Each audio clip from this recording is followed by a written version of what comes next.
Hello guys, welcome back to my channel. Today we are going to talk about the bool data type in Python.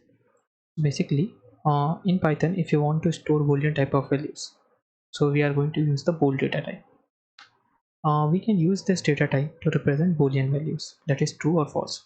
The only allowed values for this data type are true and false.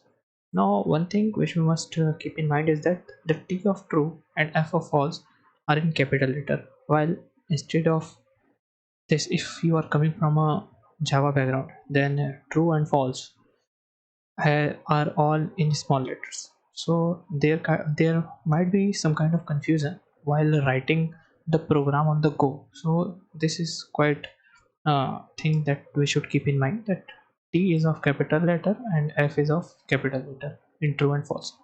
Further on, internally Python represents true as 1 and false as 0.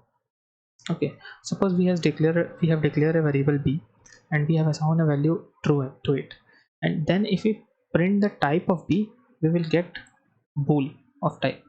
Here is the program which we have executed in our console.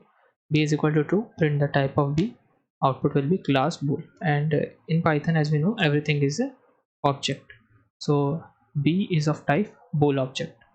There is one more example. A is equal to 10, b is equal to 20. Suppose we are storing a boolean value in c such that a is less than b or not. Now if you print the c, it will come true. Okay, one interesting thing that we can play is if true plus true will come 2. Why? Because 1 plus 1 is equal to 2.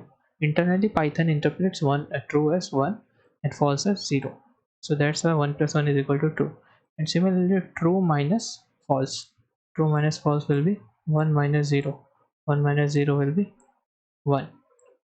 It will come 1.